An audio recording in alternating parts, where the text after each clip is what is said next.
Hello my student, आप सभी को अपने चैनल एग्जाम फ्री में स्वागत है। आप लोग कैसे हैं? अच्छे हैं, मस्त है, ज़बरदस्त है। तो चलिए, आज क्लास 10th का लेकर आ चुके हैं। सेट नंबर 5 है, ठीक है। सेट नंबर 5 है तो कंप्लीट आपको वीडियो होने वाले 5 ऑब्जेक्टिव। तो वीडियो को शुरू से अंत तक बने रहिएगा। मॉडल सेट 5 है, ये आखिरी वीडियो होने वाला है। तो वीडियो अच्छा लगे लाइक शेयर, चैनल को सब्सक्राइब करते रहिए, शेयर करते रहिए दबा दबा के। आंसर जिसको पता रहे बताते रहना है, ठीक है। आई बिल्कुल भी देरी ना करते हुए स्टार्ट कर देते हैं। क्वेश्चन एक है कि किसी उत्तल लेंस की फोकस दूरी हमेशा होती। तो उत्तल लेंस की जो फोकस दूरी होती है पॉजिटिव नेगेटिव दोनों होती है।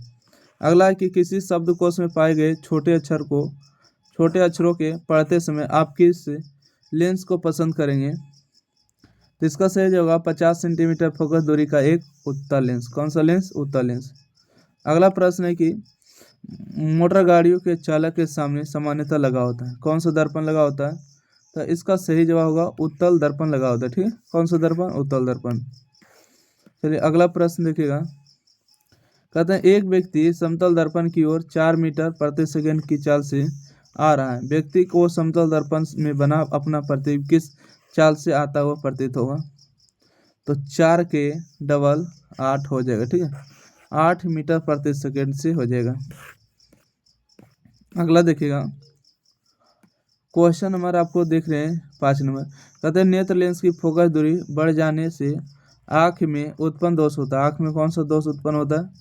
तो बोलिएगा 5 का सही जवाब होगा दीर्घ दृष्टि दोष होता है, ठीक है। दीर्घ दृष्टि दोष।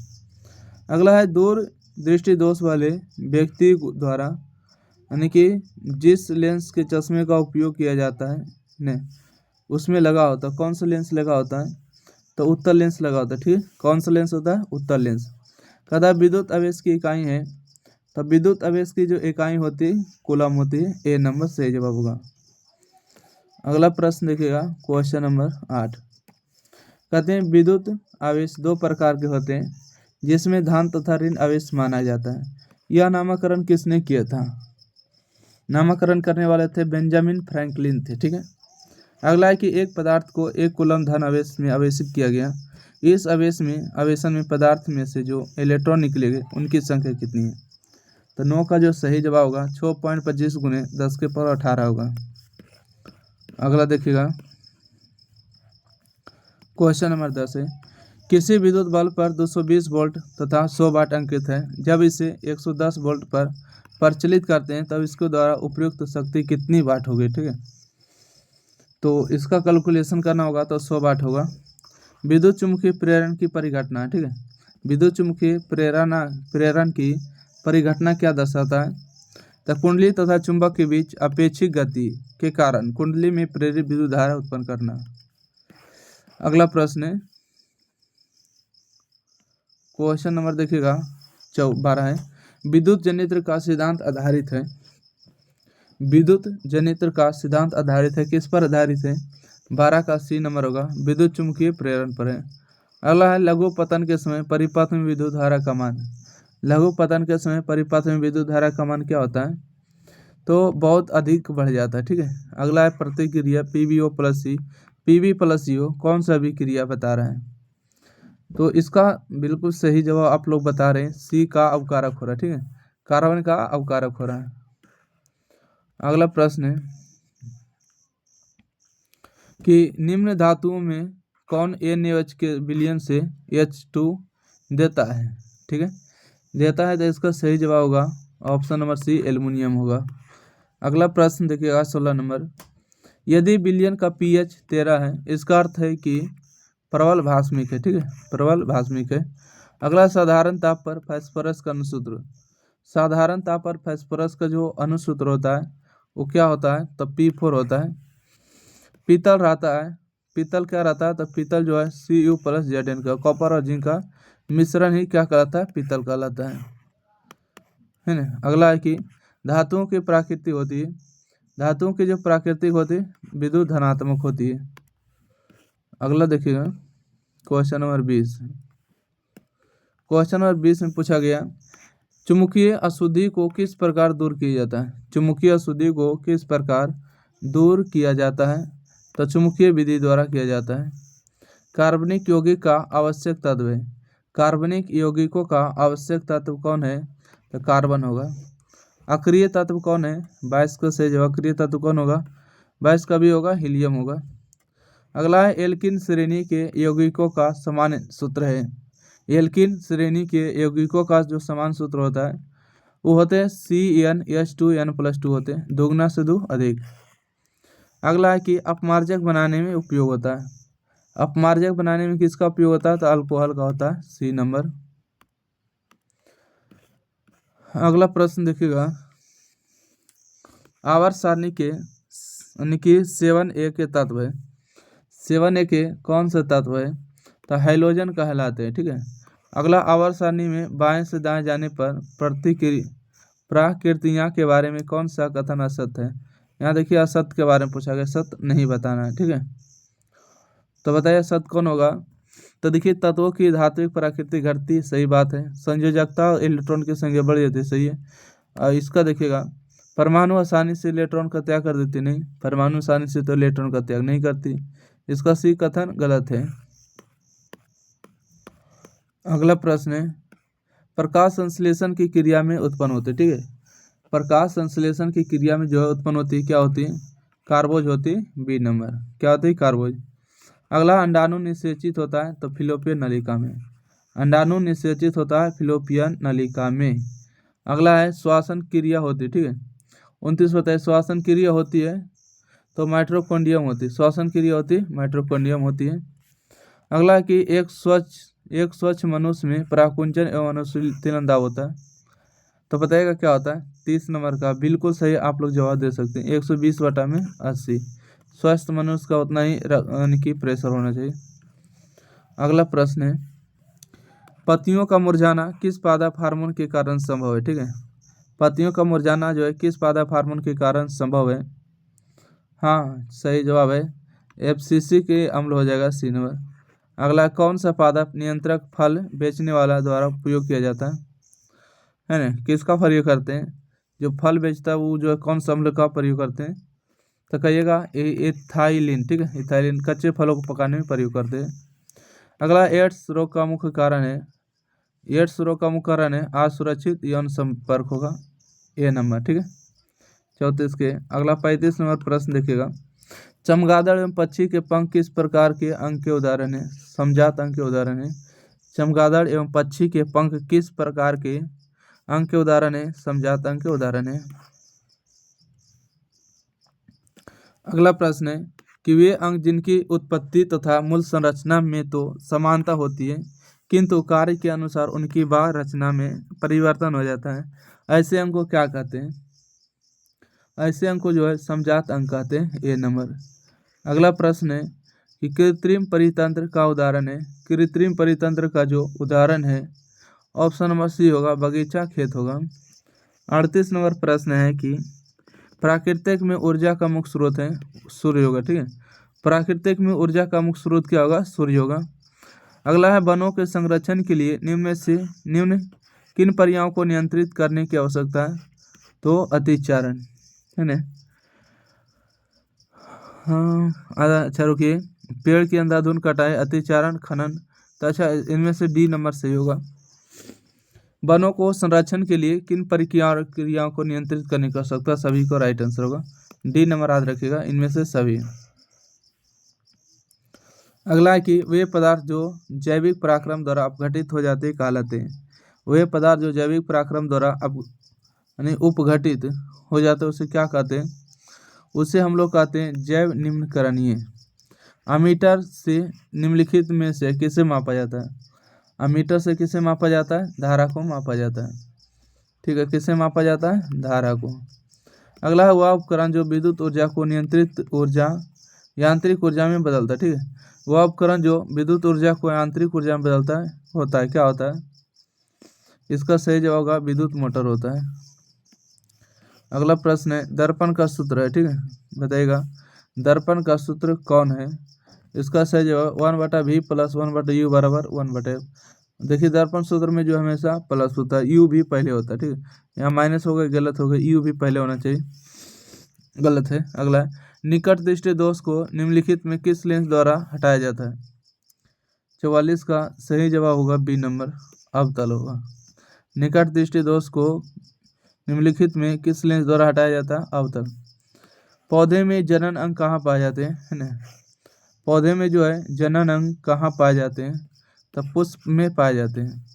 मेडल ने अपने आनुवांशिक प्रयोग हेतु किस पौधे का प्रयोग किया था? तो मटर के पौधे का किया था। सी नंबर, ठीक है। 46 के सी नंबर करेक्ट आंसर है, देख लीजिएगा एक बार नज़र से। अगला प्रश्न है, पारिस्थितिकी तंत्र में ऊर्जा का प्रवाह किस दिशा में होती है? पारिस्थितिकी तंत्र में ऊर्जा का प्रवाह जो किस रूप में होती है? तो एक दिशीय होता है, सिंगल डायरेक्शन। चलिए अगला प्रश्न है कि ओजोन परत पाया जाता है ना, ओजोन परत जो है पाया जाता है, तो इसका सही जवाब वायुमंडल की ऊपरी सतह में। दाढ़ी बनाने में कौन सा दर्पण उपयुक्त होता है? दाढ़ी बनाने में कौन सा दर्पण उपयुक्त होता है? तो अवतल होता है। प्रकाश के परावर्तन के कितने नियम हैं? तो 2 नियम हैं। निर्वात में प्रकाश की चाल कितना होती है? तो 3 × 10⁸ मीटर प्रति सेकेंड होता है। ए नंबर, ठीक है। 51 के ए नंबर। अगला बढ़ते हैं, 52 नंबर प्रश्न है, कहते हैं किस दर्पण में बड़ा प्रतिबिंब बनता है? ठीक है, किस दर्पण में बड़ा प्रतिबिंब बनता है? तो अवतल में बनता है बड़ा। दंत विशेषज्ञ किस दर्पण का उपयोग मरीजों के दांत को बड़ा प्रतिबिंब देखने के लिए करता है? ठीक है, बड़ा प्रतिबिंब देखने के लिए करता है, तो अवतल दर्पण का। किस दर्पण में केवल आभासी प्रतिबिंब या तो काल्पनिक प्रतिबिंब बनता है? 54 का सही जवाब होगा समतल या तो उत्तल में। मोटर चालक के सामने दर्पण मतलब साइड मिरर लगा होता है, मोटर चालक के सामने जो है उत्तल होता है ना। 55 का सही जवाब होगा सी नंबर, उत्तल होता है। अगला प्रश्न है 56 नंबर, गोलीय दर्पण के परावर्तन पृष्ठ की वृत्ताकार सीमा रेखा का व्यास क्या कहलाता है? तो 56 का सही होगा वक्रता त्रिज्या कहलाता है, ठीक है। गोलीय दर्पण के परावर्तन पृष्ठ की वृत्ताकार सीमा रेखा का व्यास वक्रता त्रिज्या कहलाता है। अगला है प्रकाश तरंग उदाहरण है, ठीक है। प्रकाश तरंग जो उदाहरण है, किसका उदाहरण है? 57 का भी होगा विद्युत चुम्बकीय तरंग का उदाहरण है। अगला है कि गोलीय दर्पण में फोकसांतर एवं वक्रता त्रिज्या के संबंध होता है, तो एफ बराबर r/2 होता है, तो ये तो एफ बराबर 2r भी कह सकते हैं। 58 के कौन होगा? 58 के एफ बराबर r/2 दिया हुआ है, ठीक है। एफ बराबर r/2, ध्यान से देखिए r/2 ही लिखा, एफ बराबर r/2 होगा। अगला है समतल दर्पण में प्रतिबिंब की प्रकृति क्या होती है? समतल दर्पण में जो है प्रतिबिंब की प्रकृति क्या होती है? आभासी होता है या तो बराबर होता है समतल दर्पण में। चलिए अगला प्रश्न है कि सोलर कुकर में किस दर्पण का व्यवहार किया जाता है? ठीक है, सोलर कुकर में किस दर्पण का व्यवहार किया जाता है? 60 का सही जवाब होगा बी नंबर, अवतल हो जाएगा। सर्च लाइट का परावर्तक सतह होता है, 61 का सही जवाब बी नंबर होगा, अवतल, ठीक है। सर्च लाइट का परावर्तक सतह अवतल होता है। यदि किसी बिंब का प्रतिबिंब का आवर्धन ऋणात्मक हो तो उस प्रतिबिंब की प्रकृति क्या होगी? 62 का सही जवाब ए नंबर होगा, वास्तविक और उल्टा। यह अगला है, यदि किसी है ना किसी दर्पण के सामने आप चाहे जितनी दूरी पर खड़े हो आपका प्रतिबिंब सीधा बनता है, संभवतः दर्पण बताइए क्या होगा? संभवतः जो दर्पण है उत्तल होगा या तो समतल होगा, ठीक है। उत्तल या तो समतल दोनों बनाता है। अगला प्रश्न है, अवतल दर्पण के सामने अवतल दर्पण द्वारा किसी वस्तु का प्रतिबिंब है ना आभासी सीधा तथा बीम मतलब वस्तु से बड़ा पाया गया, बीम मतलब वस्तु से बड़ा पाया गया, तो वस्तु की स्थिति कहाँ होनी चाहिए? ठीक है, प्रतिबिंब जो आभासी पाया गया, सीधा पाया गया, वस्तु से भी बड़ा पाया गया प्रतिबिंब, तो जो है वस्तु की स्थिति कहाँ होनी चाहिए? ये आपको बताना है कि दर्पण के ध्रुव तथा और मुख्य फोकस के बीच, ठीक है, दर्पण के ध्रुव और मुख्य फोकस के बीच। अगला है यदि किसी बिंब का प्रतिबिंब का आवर्धन धनात्मक हो तो उस प्रतिबिंब की प्रकृति क्या होगी? इसका सही जवाब होगा काल्पनिक और सीधा होगा, ठीक है। अगला है किसी वस्तु का आवर्धित काल्पनिक प्रतिबिंब बनता है, किसी वस्तु का आवर्धित काल्पनिक प्रतिबिंब बनता है, क्या बनता है? 66 का सही जवाब होगा ए नंबर, अवतल दर्पण में, ठीक है। कौन दर्पण? अवतल दर्पण में। चलिए अगला प्रश्न देखा जाए, अगला प्रश्न है कि निम्नलिखित में कौन उत्तल दर्पण की फोकस दूरी उसकी वक्रता त्रिज्या 32 सेंटीमीटर। उत्तल दर्पण की फोकस दूरी पूछा है। देखिए यह बराबर फार्मूला होता है R/2, त्रिज्या दिया 32 है ना, त्रिज्या कितना दिया 32 है, त्रिज्या 32 दिया तो 32/2 करिएगा ना, 16 आ जाएगा 16। अब आपको पता चलना चाहिए कि उत्तल दर्पण में क्या होता है ना, उत्तल में क्या होता है, पॉजिटिव कि नेगेटिव, तो बोलिएगा पॉजिटिव उत्तल के लिए पॉजिटिव मारिएगा 16। परावर्तन के नियम से निर्धारित होता है आपतन कोण और परावर्तन कोण बराबर है ना, आपतन कोण बराबर परावर्तन कोण ए नंबर। अगला कि समतल दर्पण द्वारा बना प्रतिबिंब होता है, 69 का सही जवाब बी नंबर होगा काल्पनिक। समतल दर्पण द्वारा बना प्रतिबिंब क्या होता है, काल्पनिक होता है। अगला प्रश्न है कि संयुग्मी फोकस केवल संभव है, ठीक है, संयुग्मी फोकस जो है केवल संभव होता है किसमें होता है, तो 70 का सही जवाब होगा आप लोग के बीच में सी नंबर समतल दर्पण में। अगला है कि उत्तल दर्पण में प्रतिबिंब सदैव बनता है, ठीक है, उत्तल दर्पण में प्रतिबिंब जो है सदैव बनता है, कैसे बनता है, 71 का सही जवाब आप लोग के बीच में आ रहा है, ठीक है। हाँ चलिए इसका आंसर आप ही लोग क्लियर आने दिया जाए, हाँ बता दे सी नंबर होगा, वक्रता केंद्र और अनंत के बीच होगा, ठीक है। चलिए अगला बढ़िएगा, कहते हैं किसी दर्पण का मध्य बिंदु कहलाता है, किसी दर्पण का मध्य बिंदु जो है क्या कहलाता है, तो ध्रुव कहलाता है बी नंबर। समतल दर्पण में वक्रता त्रिज्या r है, समतल दर्पण में वक्रता त्रिज्या r क्या होते हैं, तो 73 का जो सही जवाब होगा आपको r बराबर इन्फिनिटी होगा, अनंत हो जाएगा। अगला देखिएगा, कहते हैं हजमत बनाने के लिए व्यवहार किया जाता है, हजमत बनाने के लिए जो है किस दर्पण का व्यवहार किया जाता है, 74 का सही जवाब होगा बी नंबर अवतल दर्पण में। अगला समतल दर्पण की, समतल दर्पण का रेखीय आवर्धन होता है कितना होता है, तो 75 का सी होगा, m बराबर 1 होता है। प्रतिबिंब की ऊंचाई और वस्तु की ऊंचाई के अनुपात को क्या कहते हैं, तो आवर्धन ही कहते हैं। अगला प्रश्न है गाड़ियों के अग्रदीपों में किस दर्पण का उपयोग होता है, गाड़ी के अग्रदीप में जो है किस दर्पण का उपयोग होता है, तो अवतल दर्पण होता है। दर्पण के प्रयोग में सभी दूरियां मापी जाती है, ठीक है, दर्पणों के प्रयोग में सभी दूरियां मापी जाती है, तो इसका ए होगा दर्पण के धुरु से, ठीक है। अगला है कि गोलीय दर्पण जिसका दृश्य क्षेत्र बहुत विस्तृत होता है, मतलब क्या कहलाता है, इसका सही जवाब होगा उत्तल कहलाता है, ठीक है, क्या उत्तल कहलाता है। अगला प्रश्न है कि गोलीय दर्पण के लिए यू वी और एफ में संबंध होता है, गोलीय दर्पण में यू वी में क्या संबंध होता है, तो एफ बराबर यू वी और बटा में यू प्लस वी होता है। इस प्रकार से जो है आपको 400 क्वेश्चन 5 मॉडल पेपर के साथ सेट 5 नंबर के साथ खत्म हो गया। एक में 80 क्वेश्चन था, 80 में 5 गुना करिएगा तो 8 बजे 40, 400 क्वेश्चन साइंस का समाप्त हुआ। तो वीडियो को ज़्यादा से ज़्यादा लाइक करिए, शेयर करिए, चैनल को सब्सक्राइब करिए, और जो भी मैराथन वीडियो में जुड़े रहें उसके लिए थैंक यू, धन्यवाद, ठीक है, कोई बात नहीं, बहुत अच्छी। और कमेंट बॉक्स में ज़रूर बताइएगा कि वीडियो कैसा लगा, आपके एग्ज़ाम के लिए मॉडल पेपर आपको ताज़ा ताज़ी, ठीक है। तो धन्यवाद करते हैं, और किसी को अगर व्हाट्सएप ग्रुप को जोड़ना है तो देखिए जुड़ सकते हैं, और एग्जाम फ्री पर आपको बहुत सारा वीडियो आपको दिया गया है, ठीक है, आपका इंटरनेट मॉडल पेपर जितना भी सारा सोल्यूशन करा दिया गया है, और मैथ का शेष रह गया तो उसका मैथ का भी मिल जाएगा आपको, इससे पहले उसका पब्लिक हो जाएगा, ठीक है। थैंक यू, धन्यवाद।